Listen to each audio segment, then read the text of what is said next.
ठीक है, इसका हमें क्या निकालना है, ए इनवर्स निकालना है। ए गिवन है और ए इनवर्स फाइंड करना है, इनवर्स ऑफ ए मैट्रिक्स। तो सबसे पहले एक मैट्रिक्स इक्वेशन लिखा जाता है, ए इक्वल टू आई ए, या ए इक्वल टू ए आई, कैसे भी लिख लो, ए इक्वल टू आई ए। अब ए अपना कितना है, 3, 10, 2, 7, और आई आइडेंटिटी मैट्रिक्स 1 0 0 1, और ए को एज इट इज रहने दो, जैसा वैसा ही रहने दो। अब अपना टारगेट क्या है कि यहाँ पे हम आई बना लें, आइडेंटिटी मैट्रिक्स। और जब हम यहाँ पे कुछ बना रहे हैं यानी ऑपरेशन कर रहे हैं, तो ऐसा नहीं कि इधर ऑपरेशन होगा और इधर नहीं होगा। तो इधर सोचो हमने आई बना लिया और ये अपना ए बना रहेगा, और जो बगल में मैट्रिक्स है जो भी होगा वो ए इनवर्स होगा। अगर इधर आई बन गया तो ऑटोमेटिक इधर वाला मैट्रिक्स क्या हो जाएगा, ए इनवर्स।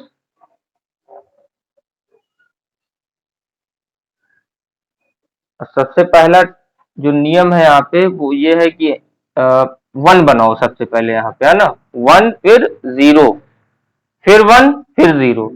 तो इसको 1 बनाने के लिए क्या करें बताओ, या तो 3 से डिवाइड कर दे या फिर माइनस कर दे, 3 माइनस 2 1। ठीक है, देखो डिवीजन से हम इसलिए बच रहे हैं क्योंकि 10/3 रेशनल फॉर्म जब आ जाता है तो जोड़ने घटाने में प्रॉब्लम होता है। ठीक है, तो हम क्या करने जा रहे हैं, ऑपरेशन पहले लिख सकते हो कि हम R1 में ऑपरेशन करेंगे। कैसा operation, R1 minus R2, R1 minus R2। तो 3 माइनस 2 1, 10 माइनस 7 3। अब जिस पे ऑपरेशन कर रहे हो उसको लिख लो, 1 माइनस 0 1, 0 माइनस 1 कितना, -1 इंटू ए, और R2 as it is note कर लेंगे, 0 1। ठीक है, तो यहाँ पे 1 बन चुका है, अब बारी है 0 करने की। तो इसको 0 कैसे किया जाए,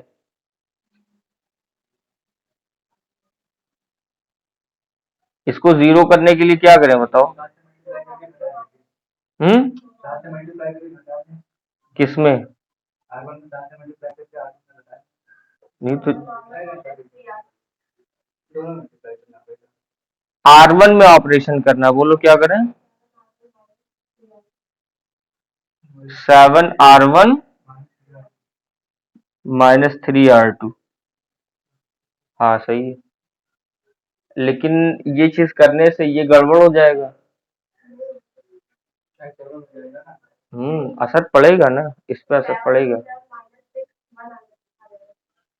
अच्छा ठीक है, एक मिनट, एक मिनट, उस पे ना जाओ तो फिर R2 को 0 कर लें। ये जैसे ये 1 बनाया ना 1, इसके नीचे वाला ये 0 कैसे होगा, ये 0 1 के मदद से आसानी से हो सकता है। 2 माइनस, देखो इसमें 2 से मल्टीप्लाई कर लो, 2R1 माइनस R2। देखो R1 में 2 से, केवल इसी पे फोकस करो, इसमें 2 से मल्टीप्लाई करके माइनस कर दिया जाए, 0 नहीं हो जाएगा। ऑपरेशन बोल दो बस, R2 इक्वल टू क्या, 2R1 minus R2। Rough work लिखें कि ना लिखें, समझ में आ जाएगा ना इतने से। देखो R1 में कुछ नहीं हो रहा है, तो R1 1 3 1 माइनस 1 और इंटू ए, जो कुछ बदलाव हो रहा है R2 में हो रहा है। तो R2 क्या है, 2R1 माइनस R2, मतलब इसमें 2 से मल्टीप्लाई किया जाए फिर घटाया जाए, तो 2 माइनस 2 कितना, 0। इसमें 2 से मल्टीप्लाई करो, 6 6 माइनस 7 -1। इसमें 2 से मल्टीप्लाई तो 2 2 माइनस 0 2। इसमें 2 से मल्टीप्लाई करके घटाओ, -2 -1 -3। ऐसे नहीं समझ में आ रहा है, रफ कर लिया करो, जो चीज यहाँ पे लिखा है सेम ऐसे रफ कर लो कि देखो अपना जो R1 है, R1 बराबर है कितना, नहीं 2R1 डायरेक्ट लिखो ना, 2R1 कितना आएगा, 2 6 2 -2। देखो 2 से मल्टीप्लाई हो गया, और इसमें से हमें माइनस क्या करना है, R2 माइनस करना है। तो R2 है 2 7 0 1। गलती होने का कोई चांस ही नहीं है अगर कोई डिटेल में रफ वर्क कर रहा है। क्या करना है, माइनस करना है, तो माइनस करने से ये 0 बना, 6 माइनस 7 -1, 2 - 0 2, -2 -1 -3। तो यही चीज तो R2 में लिखा गया और ये बन के क्या आया है, R2 बन के आया है। तो R2 देख सकते हो 0 -1 2 -3। अब अगला टारगेट क्या है, यहाँ पे 1 बनाना है। इसको 1 बनाने के दो तरीके हैं। या तो हम -1 से मल्टीप्लाई करते हैं या इसमें कुछ जुगाड़ कर लें कि मल्टीप्लाई और घटा दें, जोड़ दें। सीधा मल्टीप्लाई वाला आसान पड़ रहा है। R2 में एक सिंपल सा ऑपरेशन है -R2 बस, ठीक है। R2 को -R2 में रिप्लेस कर दिया तो R1 ज्यों का त्यों नोट कर लिया जाएगा 1 -1 इंटू ए, और 0 पे अगर माइनस लगाया जाए तो 0 बना ही रहेगा, और ये +1 -2 और ये +3। करने के लिए हम इसका सहारा नहीं लेंगे, इसका सहारा लेंगे, क्योंकि ऑपरेशन हमें रो वाइज करना है, ठीक है। तो ऑपरेशन फिलहाल हमें किस में करना है, R1 में करना है। R1 में 3 कहां पे बैठा, R1 में बैठा है ना, तो R1 में कैसा ऑपरेशन करना है, R1 माइनस 3R2, उल्टा भी लिख सकते हो, समझ लो, R1 माइनस 3R2। लेकिन अगर 3R2 माइनस R1 करोगे तो ये माइनस आ जाएगा, -1। 1 माइनस 0 1, 0 -1 -1, ठीक है। तो वो भी हमें सोचना चाहिए। अगर रफ वर्क करना चाह रहे हो तो देखो R1 नोट करेंगे, R1 कितना है 1 3 1 -1, फिर उसके बाद 3R2, 3R2 का मतलब इसको 3 से मल्टीप्लाई करके लिखो तो 3 इंटू 0 0 ही रहेगा, 3 और -6 9, सही है। फिर जोड़ना है कि घटाना है, घटाना है, और घटाने से जो बनेगा वो है R1, घटाने से जो बनेगा R1 माइनस 3R2 क्या है, R1 है। 1 माइनस 0 1 0 7 कितना -10, तो ये अपना R1 इतना आ जाएगा। फिर मतलब जो अगला स्टेप होगा ये रहेगा 1 0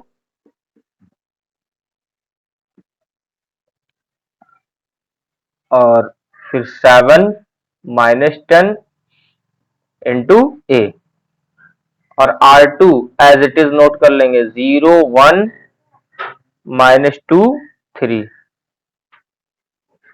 ठीक है।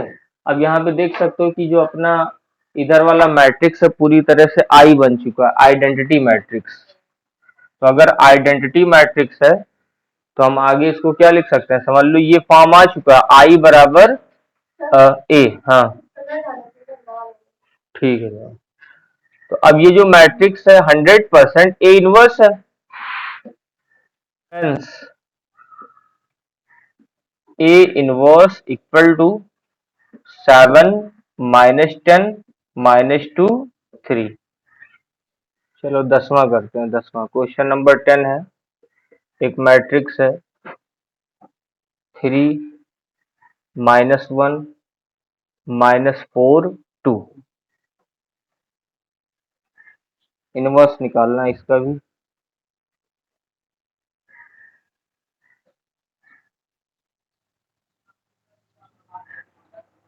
चलो तुम लोग कोशिश करो।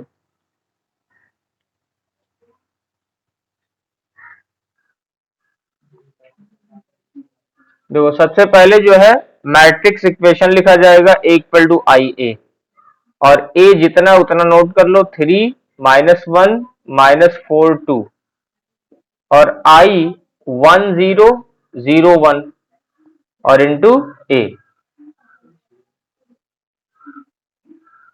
अब सबसे पहले इसको 1 बनाना है।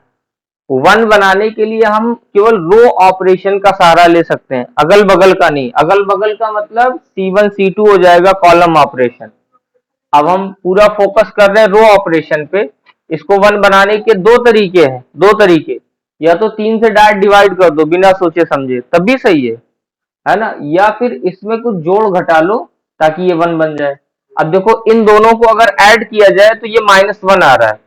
देखो R1 को मैं लिखना चाह रहा हूं R1 + R2, तो R1 प्लस R2 करने से यहां पे कितना आएगा -1। 3 और प्लस -4 कितना आएगा -1। अब -1 अगर आ रहा है तो पहले से हम एक माइनस लगा के चले पूरे के आगे। तो असल में ये क्या लिखा है, -R1 -R2 लिखा है, -R1। चलो रफ वर्क करते हैं, देखो -R1 कितना आएगा बोलो, -3 +1 -1 0। -R2 कितना आएगा 4 -2 0 -1। और -R1 -R2 मिलकर के क्या बन रहा है R1 बन रहा है। तो बताओ ये कितना आएगा 1, ये -1 -1 -1। तो अगला जो अपना मैट्रिक्स है जिसका R1 ही बदलेगा 1 -1 और इधर -1 0 इंटू ए, और R2 as it is note कर लेंगे -4 2 0 1, -4 2 0 1। इतना नोट कर लो पहले, रफ वर्क भी नोट कर लिया करो कहीं पे अभी फिलहाल।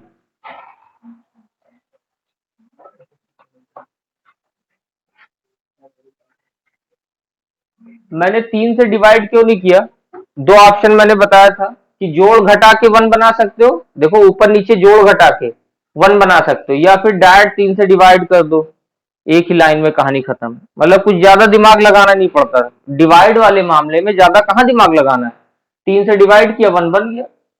लेकिन डिवाइड मैं इसलिए नहीं करना चाहता क्योंकि जब कोई चीज फ्रैक्शन में आ जाता है, रेशनल फॉर्म में आ जाता है, तो जोड़ने घटाने में बड़ा दिक्कत होता है फिर।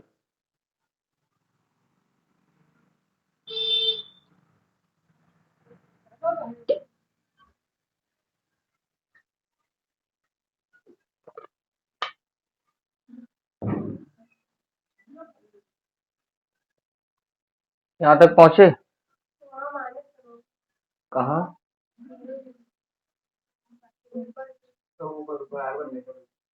R1 में -1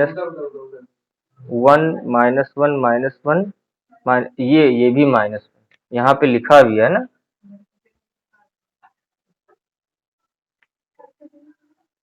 अब सही है ना, केवल मुझे ये रफ मिटाना है। रफ वाला नोट किया है, सच में अभी जो कह रहा हूँ नोट कर लो, मामूली रफ नहीं है ये, बाद में ना करना, ठीक है, जब मन में आ जाएगा कि हाँ इतना इतना हो रहा है तो मन में ही कर लेना।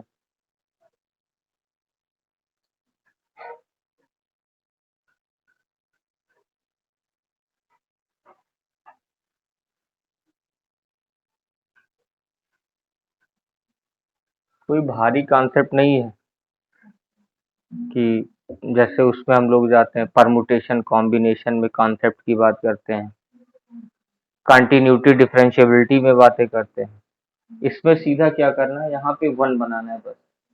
1 बनाने के दो तरीके हैं, या तो डिवाइड कर दो या जोड़ घटा के कर लो।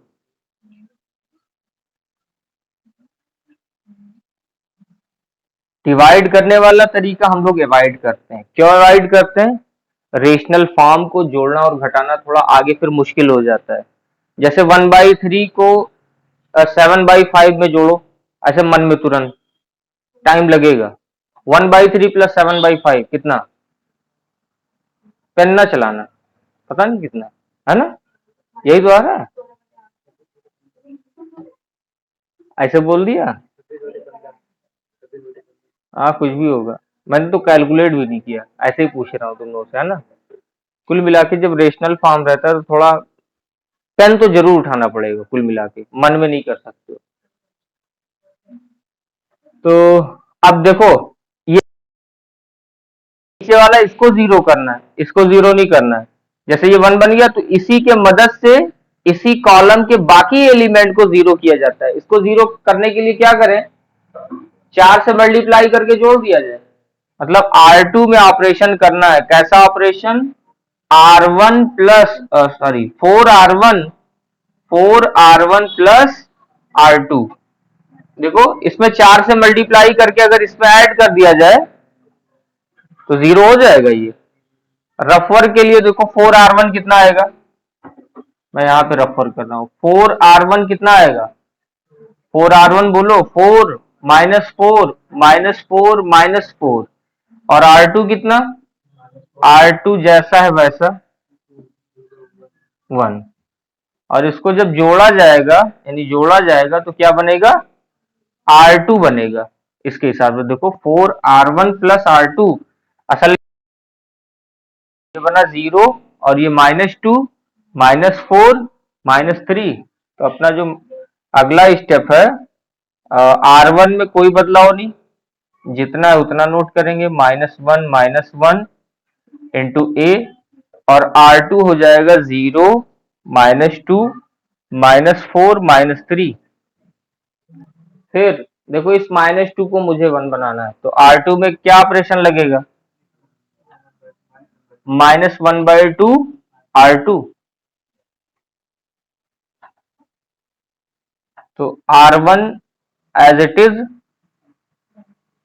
-1 -1 इंटू ए, और R2 में -2 से डिवाइड किया जा रहा है, तो 0/-2 0 बना रहेगा, -2/-2 1, ये +2 है ना, और ये 3/2। देखो अगर हम सेकंड कॉलम की बात करें तो सेकंड कॉलम में अब बारी है इसको 0 करने की, तो 0 करने के लिए जोड़ लो डायरेक्ट। ऑपरेशन किस में करना है, R1 में, और R1 बराबर क्या, R1 प्लस R2। तो R1 प्लस R2 यानी 1 प्लस 0 1, -1 प्लस 1 0, -1 प्लस 2 कितना, +1, -1 प्लस 3/2 कितना, 1/2 ए, और 0 1 2 3/2, ये आई बन चुका है, ये आई, और इधर वाला ए इनवर्स इंटू ए। तो ए इनवर्स कितना आ गया, ए इनवर्स इक्वल टू 1 1/2 2 3/2।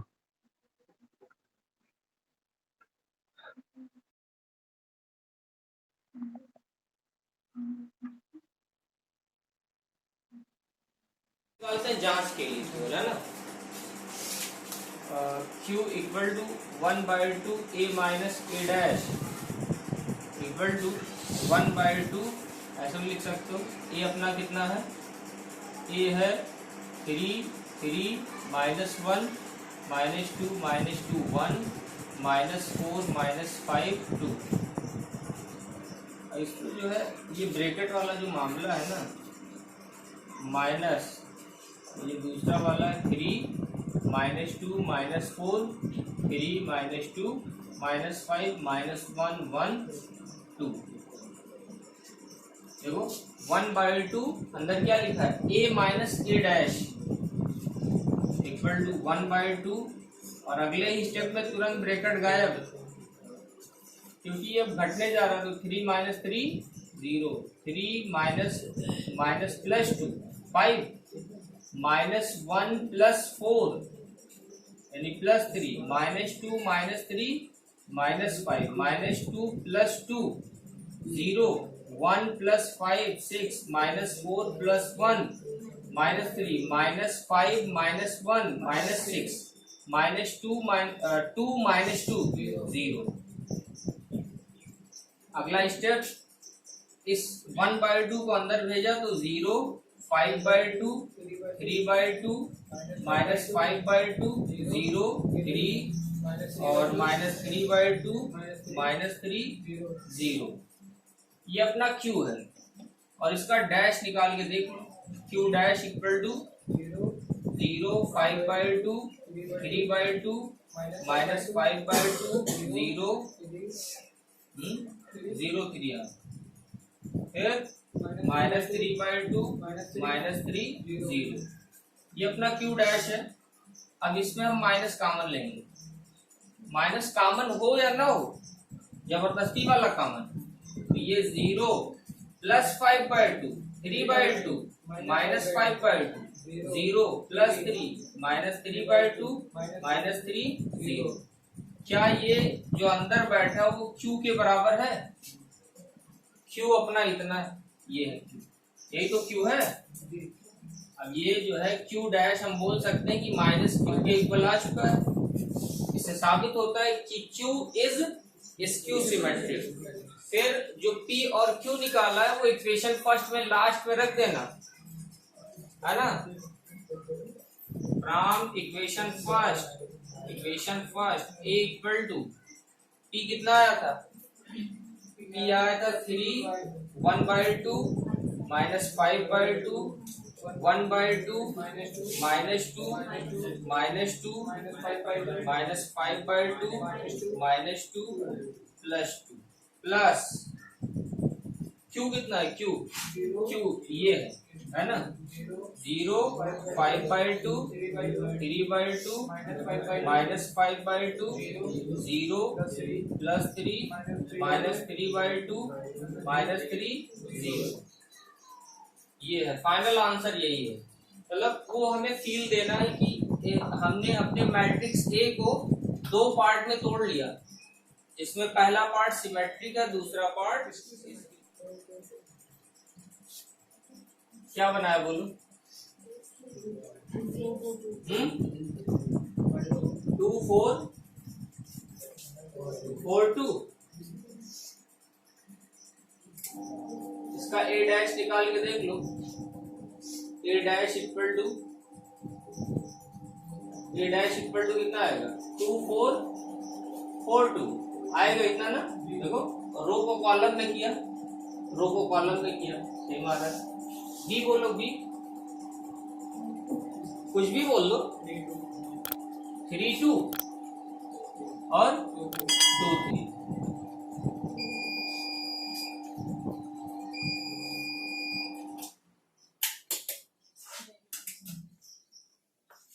तो बी डैश अगर निकाला जाए यहां से तो 3 2 2 3, मतलब ये सही है। मतलब ए डैश ए के बराबर आ रहा है और बी डैश बी के बराबर आ रहा है। अब इसका बहुत ज्यादा डिटेल में नहीं जाना, ऑब्जेक्टिव है। अभी हम यहाँ पे फिलहाल अपने लिए कर रहे हैं। समझ में आना चाहिए कि सिमेट्रिक का मतलब कि अगर उसका ट्रांसपोज लें फिर से वापस आ जाए, है ना। ट्रांसपोज लिया फिर से बी के बराबर आ गया। करना क्या है, यहाँ पे ए बी निकालना है, ए बी प्रोडक्ट निकालना है। 2 4 4 2, ठीक है। और जरूरी नहीं कि जो मैंने लिखा वही तुम लोग करो, सबका अलग अलग एग्जाम्पल हो सकता है ना। 3 2, बस अपना मल्टीप्लाई करो अपने हिसाब से। ए बी निकालो, ए बी सभी लोगों का डिफरेंट आ सकता है ना। जैसा मैट्रिक्स चुना उसी के हिसाब से ए बी आएगा। मल्टीप्लीकेशन का तरीका रो इंटू कॉलम, तो 2 इंटू 3 प्लस 4 इंटू 2, फिर रो इंटू कॉलम, तो 2 इंटू 2 प्लस 4 इंटू 3, फिर ये वाला रो और ये कॉलम, तो 4 इंटू 3 प्लस 2 इंटू 2, फिर 4 इंटू 2 प्लस 2 इंटू 3, तो ये हो जाएगा 6 प्लस 8 4 प्लस 12, और ये 12 प्लस 4 8 प्लस 6, कुल मिला के ये आ गया कितना 14, और ये 16, और ये 16, और ये 14। फिर निकाल लो बी ए उल्टे ऑर्डर में, तो 3 2 2 3, और ए है 2 4 4 2। सर यहाँ पे A B equal to B A होगा हमेशा? क्या ए बी बराबर बी ए होगा? कभी नहीं। कभी हो सकता है, लेकिन अगर इन जनरल बात की जाए, इन जनरल आमतौर पर, है ना, आमतौर पर ए बी बी ए के बराबर नहीं होगा। जैसे नंबर के मामले में होता है 2 इंटू 3 कितना 6, और 3 इंटू 2 वो भी 6। ऑर्डर अगर हम घुमा रहे हैं तो मल्टीप्लिकेशन पे असर नहीं पड़ता है, हमें पता है नंबर के मामले में। लेकिन ये चल रहा है मैट्रिक्स, और मैट्रिक्स की अपनी कोई वैल्यू नहीं होती है, तो यहाँ पे असर पड़ेगा।